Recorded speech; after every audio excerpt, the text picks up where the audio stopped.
Well, today's senior segment, we are going to be discussing smoking and, of course, lung cancer screening. And expert oncologist Dr. Akbani is here to share his expertise, and also an administrator with Baptist Hospital, Todd Centers. Thank you, gentlemen, so much for joining us. Pleasure. Thank you so much. Absolutely. You know, one thing that I saw is it's kind of been 50 years since people have really been trying to get the word out that smoking is really bad for you. And so during that time, so many lives have been saved, but at the same time, there's still so much more. Kind of talk to us about, what does lung cancer screening mean?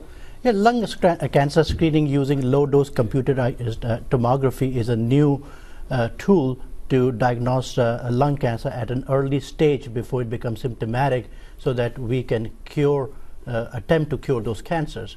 Like mammogram have saved so many lives in breast cancer, but we did not have anything in the past to diagnose the lung cancer at an early stage where we can impact on the cure. Okay, now how is it actually done? It's easy. It's the patients are selected. There are certain groups of patients, high-risk patients, that are selected and referred to a Baptist center, and they go to a donut-shaped machine called the CAT scan. It's a low dose. It's not a regular CAT scan that people are familiar with. It's a different kind of. It's a low dose where it takes about 3 minutes to 5 minutes to do the entire procedure. There's no cutting, burning. There's no in fact injection of the contrast medium, which is required for the regular CAT scan.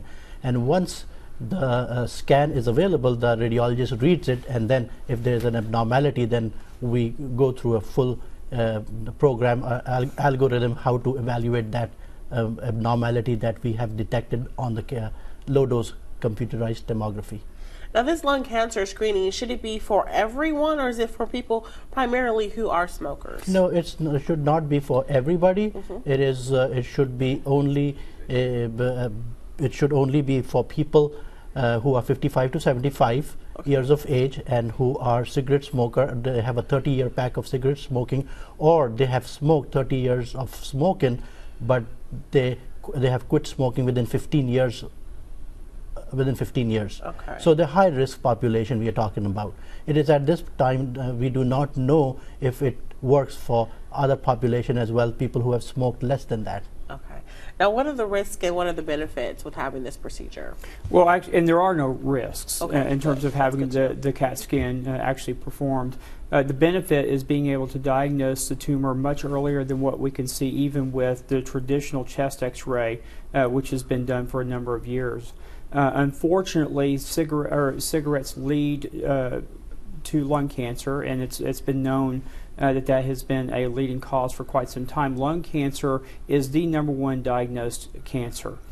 It is also the #1 cancer-related death. Yes. And so we have to be able to diagnose these individuals earlier because the symptoms usually are things that people have become accustomed to, whether it's coughing, chronic congestion, things that have been underlying for quite some time, and they ignore the symptoms and unfortunately don't come in until the more advanced stages where it's much more difficult to treat. All right, gentlemen. Well, thank you so much. And again, basically what people need to know is that you do need to get this screening process. It's non-invasive as far as, there are no risks involved. Simple. And it's something that the sooner that we catch it, the better treated that it can be. Absolutely. Thank you both so much for joining us. Thank you.